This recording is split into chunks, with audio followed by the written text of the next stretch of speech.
காங்கிரஸ் வந்துட்டு வரவும் போறவங்களாம் அடிக்கிறாங்கடா, எத்தனை பேர் அடித்தாண்டா நான் வாங்கிக்கிறது. பக்ரீத் வந்தா ஆடை வெட்டுவாங்க, எலெக்ஷன் வந்தா காங்கிரஸ் வெட்டுவாங்க. Thanjavur rice bowl of India அப்படின்னு அந்த தஞ்சாவூரே நாஸ்தி பண்றாங்க. தமிழ்நாட்டுல இருக்கா காங்கிரஸ்? கர்நாடகால உன் மாமா மச்சன் தானே ஆண்டுட்டு இருக்கான், வேற யாரும் ஆண்டுட்டு இருக்கா? உங்களை இதுக்கப்புறம் சும்மாவே விட மாட்டோம். நான் என்ன கேட்கிறேன், எங்க மக்களுக்கு எதனா ஒண்ணுன்னா நாங்க உங்களை சும்மா விட மாட்டோம். அப்படி எங்களால வந்துட்டு ரியல்ல ஆக்ட் பண்ண முடியல. சீமானனை தேவையில்லாம என்ன பண்ணிட்டாரு, ஒவ்வொரு மனிதனுக்கும் என்ன தேவை, மிருகம் நல்லா இருந்தாதான் நம்மளும் நல்லா இருப்போம், காடு மலை இதெல்லாம் முக்கியம் சொல்லிட்டாரா, மண்டை பிச்சுக்குது. வணக்கம் மக்களே, நானும் உங்கள் உதயா, நான் உங்கள் நரேன். இது உங்கள் குரு சிஷ்யா காணொலி. இன்னைக்கு நம்ம பார்க்க போற டாபிக் என்னன்னா, அதாவது காங்கிரஸோட புதிய தலைவராக வந்தார் பார்த்தீங்களா, மாணிக் தாக்கூர். அவர் என்ன சொல்லியிருக்காருன்னா, இனிமேல் காங்கிரஸை யாராவது தொட்டிங்க நீங்கள் கெட்டிங்க அப்படின்னு சொன்னார். காங்கிரஸ் என்ன பொருளா, எப்படி தொட முடியாது? அவர் வந்துட்டு என்ன நினைக்கிறாருன்னா, அதுக்கு முன்னாடி காங்கிரஸை வந்துட்டு வரவும் போகிறவங்களாம் அடிக்கிறாங்கடா, எத்தனை பேர் அடித்தாண்டா நான் வாங்கிக்கிறது. யார் அடிச்சா காங்கிரஸ்? ஊருக்கே தெரியும், உங்களுக்கு தெரியாதா? பக்ரீத் வந்தா ஆடை வெட்டுவாங்க, எலெக்ஷன் வந்தா காங்கிரஸ் வெட்டுவாங்க தமிழ்நாட்டில். இது தெரியாதா? புரியல. 2009 அப்புறமா தமிழ்நாட்டில் எப்போல்லாம் எலெக்ஷன் வருதோ அப்போல்லாம் தமிழை வந்து நேசிக்கிற குடிமகன் ஒவ்வொருத்தரும், அதாவது தமிழ் தேசியம் வேணும்னு நினைக்கிற ஒவ்வொருத்தரும் காங்கிரஸ் தான் வெட்டுவாங்க. எதுக்கு? தமிழ் இனத்தை அழிச்சான்னு சொல்லிட்டு அப்படி ஒரு கோவம் அவங்க மேல. இல்ல வெட்டுவான்றீங்களே, அது என்னன்னு சொல்லிட்டு கிளியரா எக்ஸ்பிளைன் பண்ணீங்க. வேற மாதிரி போய் எலெக்ஷன் டைம்ல ஓட்டை அவங்களுக்கு போகாம முழுசா வெட்டுவாங்க, புரியுதா? அதுதான் வெட்டுறது. ஐயோ மனுஷனா வெட்டுற அளவுக்குலாம் இங்கெல்லாம் அப்படிலாம் அந்த மாதிரியெல்லாம் நாங்கள் எண்ணங்கள் கொண்டவங்க இல்லை. நாங்களும் வந்துட்டு மனிதாபிமானம் உடைய ஒரு மக்கள் தான், அந்த மாதிரி ஒரு சமூகத்திலேருந்து வந்தவங்க தான். ஸோ இந்த காணொலியில் நம்ம பார்க்க போகிற டாபிக் என்னன்னா, தமிழ்நாட்டில் காங்கிரஸ் என்ன பண்ணாங்க, இப்போ என்ன பண்ணிட்டு இருக்காங்க, இதுக்கு நடுவில் தென்பண்ணையாரோட கம்ப்ளீட் ஹிஸ்டரி. ஓகே. அதாவது தென்பண்ணையார் இப்போ இருக்க சிச்சுவேஷனும் காங்கிரஸ் இப்போ இருக்க சிச்சுவேஷனும் ஒன்று, நுர தள்ளிட்டு இருக்கு. எப்போ சாகணும்னு தெரியாது தமிழ்நாட்டில். அப்படி சொல்லுங்க. ஏன்னா எனக்கு காங்கிரஸ் மாநில கட்சியாச்சே, அதிக நுரத்தள்ளி இருக்கு போகுது. மாநில இல்ல, தேசிய கட்சி. சாரி, தேசிய கட்சி. தமிழ்நாட்டில் நுரத்தள்ளிட்டு தான் இருக்கு. தமிழ்நாட்டில் அது எப்போ தெரிஞ்சுக்காதான், அது அவங்களுக்கே தெரியாது. கட்சி விட்டு கட்சி மாறும்போது அதுலயே கன்ஃபார்ம் ஆயிட்டு இருக்குமே. சரி, இப்போ பாருங்க, நீங்க இன்ஸ்டாகிராமு இல்லை யூடியூபு இதெல்லாம் நீங்க வந்துட்டு எடுக்கிறது அந்த, அதாவது நீங்க இயற்கையை நேசிக்கிறவங்களா இருந்தா, அதுக்கப்புறம் தமிழ் பற்று கொண்டவங்களா இருந்தா அதிகமாக உங்களுக்கு வர காணொலி என்னவா இருக்கும்னாக்கா, தென்பண்ணையாறு அழிஞ்சிட்டு இருக்கு. அதாவது சோப்பு நுர, கெமிக்கல்ஸு, மீன் எல்லாம் பார்த்தீங்கன்னா செத்துட்டு, இப்போ நம்ம கண்ணுக்கு முன்னாடி தெரியறது என்னவோ அதை நம்ம பேசுவோம். ஆனால் நுண்ணுயிர்கள் பல வகைகள் இருக்கு, அதாவது ஆயிரக்கணக்கான நுண்ணுயிர்கள் இருக்கு. அது எல்லாம் மண்ணு கீழேயும் தண்ணிலையும் விவசாய நிலத்திலையும் சுற்றி இருக்கிற இடத்துலையும் இருந்தது. இப்போ அதோட உயிர் எல்லாத்தையும் என்ன பண்ணிட்டு இருக்காங்க தெரியுமா? அழிச்சிட்டு இருக்காங்க. யார் இதை பண்ணான்னு கேட்டா உங்ககிட்ட ஆதாரம் இருக்கான்னு கேட்பாங்க. ஆதாரம் இருக்கா எப்படி கேட்க முடியும்? என்னன்னா, எந்த கம்பெனி வந்துச்சாங்க, எந்த கம்பெனில இருந்து கெமிக்கல் வந்துச்சு, அப்புறம் எப்படி ஆத்துல தானா வந்துருமா என்ன? இப்போ பாருங்க, இந்த கெமிக்கல் எங்கேருந்து வந்தது, எங்கேயோ ஒரு இண்டஸ்ட்ரீஸ்ல இருந்து வந்திருக்கு. இது அங்கே பார்த்தீங்கன்னா ஒரு 12 STP, அதாவது சீவேஜ் ட்ரீட்மெண்ட் பிளான்ட்டும் இருக்கு, கெமிக்கல் இண்டஸ்ட்ரி செப்பரேட்டாக இருக்கு, பல வகையான இண்டஸ்ட்ரீஸ் இருக்கு. அந்த இண்டஸ்ட்ரியில் இந்த ஆரோட ஹிஸ்டரி பார்த்தீங்கன்னாக்கா, நந்தி மலைன்னு சொல்லுவாங்க கர்நாடகாவில். அங்கே ஸ்டார்ட் ஆகி அது அப்படியே 100க்கும் மேற்பட்ட கிலோமீட்டர் தாண்டி கிருஷ்ணகிரிக்கு வந்து அங்கே ஹொசூரில் இருக்க அந்த டேம், KRP டேம். அதாவது இந்த டேமை கட்டினார் யாருன்னு பார்த்தீங்கன்னா 1955 காமராஜர் கட்டினார். காமராஜரோட இது. அதுவும் 1957 இதை திறந்து வச்சாங்க. ஆக்சுவலி இந்த காமராஜர், அதாவது நான் காங்கிரஸை புகழ்கிற டைம் இது. மாணிக் தாக்கூர் அவர்களே, அதாவது இன்னைக்கு இருக்க காங்கிரஸை பற்றி நான் சொல்லல, இதுக்கு முன்னாடி இருக்க ஹிஸ்டரியை சொல்றேன். அவர் வந்து மக்களுக்கான அரசியல் பண்ணவர். Golden age of Tamil Nadu. Golden, அதாவது எந்த ஒரு கட்சியும் அந்த அளவுக்கு ஒரு முக்கியத்துவம் கொடுத்து பண்ணதே இல்லை தமிழ்நாட்டில்னு சொல்ற அளவுக்கு பண்ணியிருக்காரு. எப்படின்னா, அங்க இருக்க விவசாயி, அந்த நந்திமலையிலேருந்து ஆரம்பிச்ச நீர் வரவு எது வரைக்கும் அந்த ஆற்று கடலூர்ல வந்து கடல் வழியில கலக்கும், அவ்வளோ தொலைவு. அதாவது கிருஷ்ணகிரி, ஒசூர், திருவண்ணாமலை, கடலூர் இந்த மாவட்டங்கள் ஃபுல்லா அது விவசாயத்தை நம்பியே அந்த நீர் இருந்தது. அந்த ஏரியா மக்கள்லாம் பார்த்தீங்கன்னா மழை வந்தாதான் விவசாயம். அப்படி இருந்த காலம் போய் இந்த விவசாயம் எப்பவுமே இருக்கணும். ஏன்னா நம்ம ஊர் மக்கள் எல்லாம் பார்த்தீங்கன்னா விவசாயம் தொழில் சார்ந்த மக்கள். அதான் விவசாயத்தை நம்பி மட்டும்தான் நம்மளோட இது. ஸோ அந்த பொன் வளையும் பூமியில இந்த நீர் வளம் எப்பவுமே இருக்கணும்னு சொல்லி ஒரு நல்ல எண்ணத்துக்காக அந்த டேமை கட்டினார். அந்த டேமை கட்டினதுக்கு அப்புறமா அதோட விவசாயமும் பார்த்தீங்கன்னா என்னைக்குமே விவசாயம் பண்ணிட்டு இருக்க ஒரு மாவட்டமாகவே இருந்தது அந்த ஏரியா. கடலூர் வரைக்கும். ஓகே. இன்னைக்கு அந்த நீரோட வீடியோஸ் எல்லாம் பார்க்குறோம்.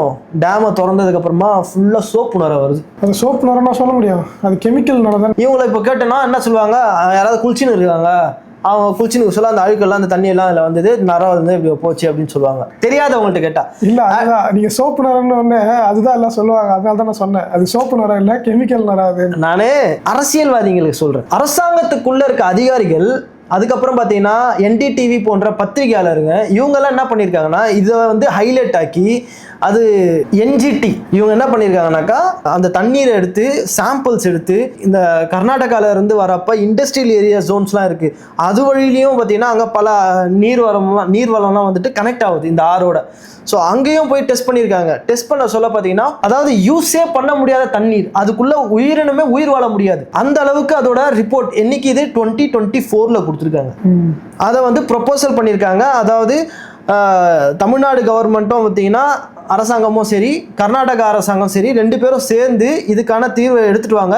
அங்கே இருக்க கழிவு நீரோ இந்த சீவேஜ் ட்ரீட்மெண்ட் பிளான்ட்டோ இதுலேருந்து வர கழிவுகள்லாம் வந்துட்டு கண்ட்ரோல் பண்ணுங்கன்னு சொல்லியிருக்காங்க. கண்ட்ரோல் அதாவது அங்கே இருக்க இண்டஸ்ட்ரியல் ஜோனை அது அங்கே ஃபைண்ட் அவுட் பண்ணி அதை ரிமூவ் பண்ணுங்கன்னு சொல்லலை, கண்ட்ரோல் பண்ணுங்கன்னு சொல்லியிருக்காங்க. ஓகே. அதுக்கப்புறம் பார்த்தீங்கன்னா இது அப்படியே போயிட்டு இருக்கா 2024, 25, இப்போ பாருங்க 2026 ஸ்டில் பார்த்தீங்கன்னா இது அப்படியே தான் போயிட்டு இருக்கு. எனக்கு என்ன தோணுதுன்னா வேர்ல்டுல டூரிசம் எதுக்காக போவோம்? டூரிசம் ஒரு வருஷத்துல வந்துட்டு 11 மாசமும் நல்லா வேலை செய்வாங்க, ஒரு மாசம் ரெஸ்ட் எடுத்துக்கலாம் சொல்லிட்டு லீவுக்காக குழந்தை குட்டியோட வெளிநாடு எல்லாம் போவாங்க. எந்த மாதிரி இடத்துக்கு போவாங்க? நேச்சரை ரசிப்பாங்க. ஏன் நேச்சர் ரசிப்பாங்க? மனசுக்கு நிம்மதி கிடைக்கும், ஸ்ட்ரெஸ் ஃப்ரீ. ஆனா இன்னைக்கு அடிப்படை தொழில், அவங்க அந்த தொழிலை சார்ந்தே இருந்திருக்காங்க, அந்த நேச்சர் இயற்கை வளர். அங்க அவங்களோட வாழ்வாதாரத்துல கை வச்சது யாருன்னு சொல்லலாம்? பிசினஸ்மேன். எந்த ஒரு பொறுப்பும் இல்லாத ஒரு முதலாளிகள், தன்னோட பணம் மட்டுமே எதிர்பார்த்து கொண்டிருந்த முதலாளிகள். அதாவது நம்மள என்ன சொல்லுவாங்கன்னா கார்பரேட் முதலைங்கன்னு சொல்லலாமா? கார்பரேட் பேய் பிசாசு. ஏன்னா முதலை கூட வாழ விட மாட்டாங்க தண்ணியில். வாழ முடியாது. என்னங்க பண்ண முடியும்? ஒண்ணுமே பண்ண முடியாது. பாவம் எவ்வளோ அந்த வழியில காடும் மலை அப்புறம் அருவி அந்த எவ்வளோ உயிரினங்கள் இருக்கு. மாடுக்கு தெரியுமா இங்கே வந்துட்டு NGT நிறுவனம் அவங்க மூலியமா டெஸ்ட் எடுத்தாங்க நீரில், இதில் இவ்வளோ கெமிக்கல் இருக்குது. ஸோ அந்த மாடு வந்து அந்த கண்ணுக்குட்டி இங்கெல்லாம் தண்ணி குடிக்காதீங்க, நம்ம வீட்டுக்கு போயிட்டு போர் போட்டுக்கலாம், போர் போட்டு அங்கேருந்து தண்ணி எடுத்து நம்ம இல்லைன்னா கால் பண்ணி RO பிளான்ட் வச்சுக்கலாம். மாடு ஆடு கோழி இந்த மாதிரி எல்லா மிருகங்களும் வந்துட்டு RO பிளான்ட் வச்சுட்டு நம்ம தனியாக தண்ணி குடிச்சிக்கலாம் அப்படின்லாம். அது எப்படி பண்ணுவோம்? அப்படிலாம் யோசிப்பாங்க போகுது. இப்படிலாம் யாரும் யோசிக்க மாட்டாங்க. யார் செத்தா என்ன அவங்களுக்கு, அவங்க அதை தான் யோசிப்பாங்க. இல்லை வெளிநாட்டில் யாரை பார்த்துங்க இண்டஸ்ட்ரி நம்ம டெவலப் பண்ணோம்? யாரை பார்த்து டெவலப் பண்ணோம்னா எல்லா கண்ட்ரியை பார்த்தோம் தான், டெவலப்டான கண்ட்ரியை பார்த்து தான் நம்ம இண்டஸ்ட்ரீஸ் எப்போ வந்தது? நம்ம எப்போ எஜுகேஷன் எடுத்துருந்தோமோ அதுக்கப்புறம் இண்டஸ்ட்ரீஸ் வருது. பெரியார் வந்ததுக்கு அப்புறம் தான் கல்வி அறிவுலாம் சிறந்து பயங்கரமா வந்தது அப்படி இப்படிலாம் பேசினாங்க. எனக்கு என்னவோ அந்த காலத்துல தான் இயற்கையை பாதுகாத்த மக்களா இருந்தாங்க. பாண்டிய மன்னன் அவங்களோட பிளான்லாம் பார்த்தீங்கன்னா அதாவது விவசாயத்துக்காக என்னெல்லாம் பண்ணியிருக்காங்க. ராஜாக்கள் அவங்க வந்து டேமை கட்டினது, நீர் சேகரிப்பு திட்டங்கள், பல திட்டங்கள் எவ்வளோ அருமையா செஞ்சு வச்சுட்டு போனாங்க. ஏன்னா அந்த காலத்துல மக்களுக்கு தேவையானதுன்னு பார்த்தீங்கன்னா உணவு தான் முக்கியமானதாக இருந்துச்சு. அந்த டைமில் உணவு முக்கியமாக இருக்கிறதுனால நம்ம நாடு வந்து உணவு உற்பத்தியில் செழுமையாக இருந்தது. ஸோ அதை உணவை வந்து நம்ம எக்ஸ்போர்ட் பண்ணுறது, எக்ஸ்போர்ட்டாக மற்ற கண்ட்ரிக்கு பண்ணுறதுனால நம்ம பணக்கார நாடாக இருந்தோம். ஆனால் இப்போது வெளிநாட்டு இந்த ஃபாரினர்ஸ்லாம் எப்படி பண்ணிட்டாங்கன்னா காரு, மொபைலு, வாட்சு இந்த மாதிரி ஆடம்பரம் வந்து இதுதான் முக்கியம், ஒரு மக்களுக்கு இதுதான் தேவை, அத்தியாவசியமாகி போச்சு. அத்தியாவசியம் ஆகி போச்சு. சாப்பாடை வந்து இப்போ கரெக்டாக சொல்லணும்னா காரை வந்து கண்ணாடி மூடி ஏசி ரூம் போட்டு செருப்பு இதெல்லாம் வந்து ஏசி ரூமில் வச்சுருப்பாங்க. அப்படியே வெளியே வந்தோம்னா சொன்ன மாதிரி காமா பக்கத்தில் சாப்பிட்ற பொருளை போட்டு வித்துன்னு இருப்பாங்க. எப்படி உணவை நீங்கள் எங்கேருந்து எடுப்பீங்க? இந்த மாதிரி மண் வளத்தை அழிச்சிட்டிங்கன்னா நீ வந்து உலகம் பெருசுப்பா. இன்னைக்கு அந்த கிருஷ்ணகிரி இல்லை அந்த மாவட்டத்தில் இருக்க நிலம் தான்ப்பா உலகத்துக்கே அரிசி தருதுன்னு வச்சுப்போம். நீ என்னத்தை போய் சாப்பிடுவ? நீங்கள் வேற இந்தியாவோட இந்தியாஸ் பவுல் அது சம்திங் ஏதோ மென்ஷன் பண்ணுவாங்க, தஞ்சாவூரை ரைஸ் பவுல் ஆஃப் இந்தியா அப்படின்னு.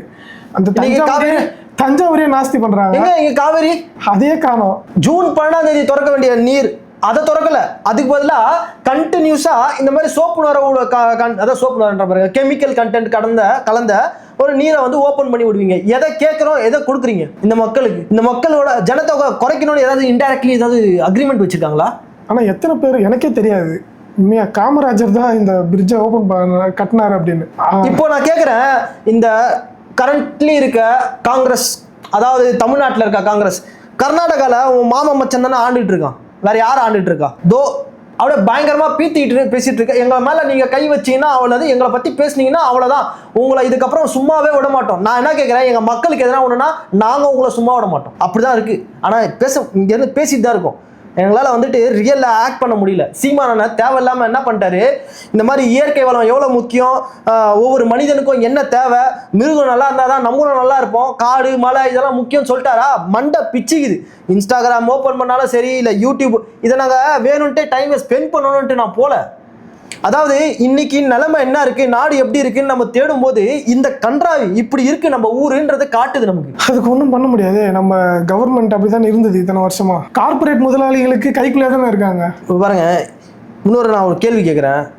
இவ்வளோ விஷயம் நடந்துட்டு இருக்கு, இந்த அரசாங்கம் கரண்ட்லி இந்த வீடியோ இப்படி வந்துட்டு இருக்கு, உண்மையிலேயே விவசாயத்தை நம்பி அந்த ஊரில் இருக்கிற மக்கள் மனம் எவ்வளோ நொந்து கஷ்டப்பட்டு இருப்பாங்க. அன்னைக்கு அந்த நிலத்தை வாங்கி போட்டவங்க விவசாயம் பண்ணலாம். அந்த கூகுள் மேப்பில் பார்ப்பேன் நான், ஃபுல்லாக தென்னந்தோப்பு மாந்தோப்பு, அப்படியே அது ஒசூரில் கிருஷ்ணகிரியில் மாங்காய் ஃபேமஸ், மாம்பழம்லாம். அந்த ஊர் பக்கம் பார்த்தீங்கன்னா ஃபுல்லாக தென்னந்தோப்பு மாந்தோப்பு ஃபுல்லாக இப்படி தான் இருக்குது. இன்னைக்கு நீர்வளம், அதாவது மண்ணு கீழே இருக்க நீர்வளம் கெட்டு போச்சுன்னா, பொல்யூட் ஆயிடுச்சுன்னா, இப்போ ராணிப்பேட்டில் இந்த கெமிக்கல் மூலிமா இது கேன்சர்லாம் வர சொல்றாங்க. அதான் டவுட் என்னன்னா, நம்ம வீடியோ பார்க்குறோம், நம்மளுக்கு இப்போ கோவம் வருது. அந்த ஊர்ல இருக்காங்கல்ல, லைவா பார்த்துட்டு இருப்பாங்களே அந்த மக்கள் எதுவுமே போராட்டம் பண்றது, வெளியே வர்றது, கவர்மெண்ட் கிட்ட போய் பேசுறது எதுவுமே பண்ணல. இல்லை ஆக்சுவலி இங்க வந்து பொல்யூஷன் டிபார்ட்மெண்ட் வந்துட்டு ஆல்ரெடி இதை ப்ரொபோசல் கொடுத்துருக்கு. கிருஷ்ணகிரியில் இருக்க கலெக்டர்ஸும் அவங்களும் வந்துட்டு இதை அவங்கள்ட்ட சொல்றதெல்லாம் மானிட்டர் பண்ணுங்கன்னு. எனக்கு புரியல, மானிட்டர் பண்ணி என்ன பண்ண முடியும்? இல்ல டெஸ்ட் எடுத்து டிபார்ட்மெண்ட்டை கொடுத்து என்ன பண்ண முடியும்? கண் கூட தெரியுது அது கேவலமா இருக்குன்னு, அது போய் நான் டெஸ்ட் எடுத்துக்கிறது, மானிட்டர் பண்ணி என்ன பண்ணணும்? இப்போ அதுதாங்க அவங்களுக்கு ரிப்போர்ட் வேணும், ஃபைல் பண்ண ஹிஸ்ட்ரி. இப்போ நம்ம உடம்பே எடுத்துக்கலாம், நம்ம உடம்புல ஏதாவது பிரச்சனை இருக்குன்னு நம்மளுக்கு ஒரு சிம்டம் தெரிஞ்சா உள்ள இருக்குன்னா டாக்டர் கிட்ட போய் டெஸ்ட் எடுப்போம். இப்போ அதுவே உங்க ஸ்கின் வந்து கலர் மாறிச்சுன்னா அதுவும் டெஸ்ட் எடுப்பாங்க. உங்களுக்கு தெரிஞ்சிச்சுல நோய் இருக்குன்னு தெரிஞ்சிச்சு, என்ன நோயும் டெஸ்ட் எடுக்கலாம். டெஸ்ட் நோயும் தெரியுதுல்ல, அதுதான் நோய் தான். அது என்ன நோய்னு டெஸ்ட் எடுக்கணும். ஏன்னா என்ன கைண்ட் ஆஃப் கெமிக்கல் உள்ள இருக்கோ, அப்போ எந்த ஃபேக்டரி அங்க இருக்கோ அந்த ஃபேக்டரியை ஃபைண்ட் அவுட் பண்ணுவாங்களாம். ஆனா இன்னைக்கு வரைக்கும் அந்த ஃபேக்டரி ஒரு பேரும் வரல வெளியே. நான் அதுதான் கேட்குறேன், மக்கள் யாருமே, நானும் பார்க்கவே இல்லை, மக்கள் யாரும் கொந்தளிச்ச மாதிரியும் பார்க்கல, அந்த ஏரியா மக்கள் எதுவும் பேசின மாதிரியும் தெரியல. எனக்கு தெரியல. நான் வீடியோ வந்துட்டு நான் இன்னைக்கு ஒரு வீடியோ பண்ணேன், எக்ஸ்ட்ரீமா பேசுற மாதிரி தான் எனக்கும் ஃபீல் ஆகுது. ஆனால் என்ன பண்ண போறீங்க? மிஞ்சி போனால் என்ன பண்ணுவீங்க? அரெஸ்ட் பண்ணி தூக்கி உள்ள வைப்பீங்களா? ஐயா, இந்த ஊரில் இருந்து ஒரு யூஸே இல்லாத மாதிரி என்னோட ஜென்ரேஷன், அடுத்த ஜென்ரேஷனுக்கு நம்ம என்ன கொடுத்துட்டு போறோன்னே தெரியல. போர் போட்டால் நல்ல தண்ணி வரணும். இப்போ இந்த மாதிரி நீர் வளம் வந்துனாக்கா என்ன ஆகும்? இல்லை, ஆக்சுவலாக என்னன்னா, இந்த ஏரியாலெல்லாம் எனக்கு தெரிஞ்சு பொலிட்டீஷியன்ஸ் வீடு எதுவுமே இருக்காதுன்னு நினைக்கிறேன். ஏன்னா எல்லாருமே போயஸ் கார்டனில் இருப்பாங்க, ஈசிஆர் ரோட்டில் இருப்பாங்க, அவங்க ஊரில் இருப்பாங்க, அவங்களுக்குலாம் எந்த பிரச்சனையும் இல்லைல்ல. அப்புறம் இன்னொன்று கேட்க மறந்துட்டேன், கார்த்திகேயன் ஒரு வீடியோ ஷார்ட்ஸை பார்த்தேன். அதாவது டாக்டர் கார்த்திகேயன் தாம்பரத்தில் இருக்காரு. அவர் சொல்கிறாரு, நாம் தமிழர் பிள்ளைங்க ஏன் இந்த டேம் இந்த மாதிரி நீர்வளம் இந்த மாதிரி இருக்குது தென்பண்ணியாறு, அதை பற்றி ஏன் பேச மாட்டோம் அப்படின்னா, இளைய தளபதி சிஎம் ஜோசப் விஜய் ஒரு தடவை சொன்னார், எனக்கும் நீருக்குள்ளே போயிட்டு ஏஐ ரோபோ மூலிமா வச்சு அங்கே என்ன ப்ராப்ளம் இருக்குன்னு தெரியும், அதுக்காக நாங்கள் வெயிட் பண்ணிட்டு இருக்கோம். இப்போ நம்ம போய் கேட்டால் 6 மாதம் வெயிட் பண்ணுன்னு சொல்லுவாங்க. அதனால நம்ம ஒரு யூஸ் இல்லை, கேட்டு வெயிட் பண்ணுங்க, ஓட்டு போட்டிங்கல்ல. நீங்கள் என்ன சொல்றதுன்னு தெரியலையே. இந்த பூமி எனக்கு இல்லை உனக்கு இல்லை, மொத்தமாக எல்லா உயிரினத்துக்கும். அந்த உயிரினத்தை தான் ஃபர்ஸ்ட் நம்ம யோசிக்கணும். பணத்தையும் அதாவது இண்டஸ்ட்ரியை மட்டும் யோசிச்சு என்னடா பண்ண போறீங்க? நீ பெரிய பெரிய பங்களாவா கட்டிட்டு வீடை கட்டிட்டு நீ வாழ்ந்து என்ன பண்ண முடியும்? நீ சுவாசிக்கிற காத்து சரியில்லைன்னா, நீ குடிக்கிற நீர் சரியில்லைன்னா என்ன பண்ண முடியும்? அவங்க அதான் யோசிக்கிறாங்க. இந்த மாதிரி ஒரு கம்பெனியை கட்டுருவாங்க, துபாயில் போயிட்டு பிரைவேட் ஐலாண்டில் வீடு வாங்கி வச்சுப்பாங்க. வலிக்குதுயா, நிஜமா சத்தியமா வலிக்குது. நம்ம ஒரு விஷயம் நம்ம நாட்டு மக்களுக்கு ஏதாவது புரிய வைக்கிற மாதிரி பேசணும்னு நினச்சா, இங்கே நான் உயிரோடவே இருக்க முடியாதா ஃபியூச்சரில்? அது வாழ தகுதியற்ற இடமா மாற்றிட்டு இருக்கோம்டா நாங்கள். நீங்கள் போட்டு வச்சிருங்க, தமிழ்நாடுக்கு ஒரு டூரிசம் மாதிரி போட்டு வச்சிருங்க. முன்னாள், அதாவது திராவிட ஆட்சிக்கு முன்னால் தமிழ்நாடு எப்படி இருந்ததோ அதை நாங்கள் வீடியோவில் காட்டுறோம். திராவிட ஆட்சிக்கு பின்னால் தமிழ்நாடு எப்படி இருக்குன்றதை இப்போ வந்து பாருங்க எல்லாரும் அப்படின்னு சொல்லி போட்டு அப்படியே பெருசா எழுதி வச்சிங்க. அதுலயும் மெயினா காங்கிரஸ், இன்னைக்கு இருந்த காங்கிரஸ் இப்ப என்ன பண்ணிட்டு இருக்கு, அதோ கர்நாடகாலையும் காங்கிரஸ் தான் ஆண்டுட்டு இருக்கு. அவங்க தான் இதெல்லாம் ஓபன் பண்ணி இப்ப விட்டுட்டு இருக்காங்க. இதுக்கு முன்னாடி பிஜேபி இருந்தாங்க, அவங்களும் ஓபன் பண்ணி விட்டுட்டு இருந்தாங்க. இவங்க எல்லாம் என்ன பண்ணாங்கன்றத காட்டுங்க. இதுக்கு அடுத்த வர ஜெனரேஷன் உன்னை பத்தி கேவலமா படிக்கும். அதோ இன்னைக்கு இருக்க திராவிடமா இருந்தாலும் சரி, காங்கிரஸ் இருந்தாலும் சரி, ஆண்டுட்டு இருக்க கட்சி எதா இருந்தாலும் சரி, ஒரு அறிக்கை தைரியமா வந்து பிரஸ் மீட்ல இன்னைக்கு இந்த நீர் இப்படி இருக்கு, அவ்வளோ கேவலமா இருக்கு, அங்க இருக்க மக்கள் எவ்வளவு கஷ்டப்படுவாங்க, அதெல்லாம் ஒரு பேச்சு, ஒரு ஒரு ஒரு ஒரு சமாதானமா அந்த மக்களுக்கு நம்ம தேர்ந்தெடுத்த ஒரு முதல்வர் இதை வந்து பேசுறாரு நமக்காக, எதிர்பார்ப்பாங்களா எதிர்பார்க்க மாட்டாங்களா? சரி, ஓகே, நம்ம பேசிட்டே இருந்தா என்ன பண்ண போறாங்க? இன்னும் நல்ல வீடியோன்னு திரும்பவும் சந்திப்போம். அதுவரை உங்களிடம் விடைபெறுவது உங்கள் உதயா மற்றும் உங்கள் நிறைய பாய்.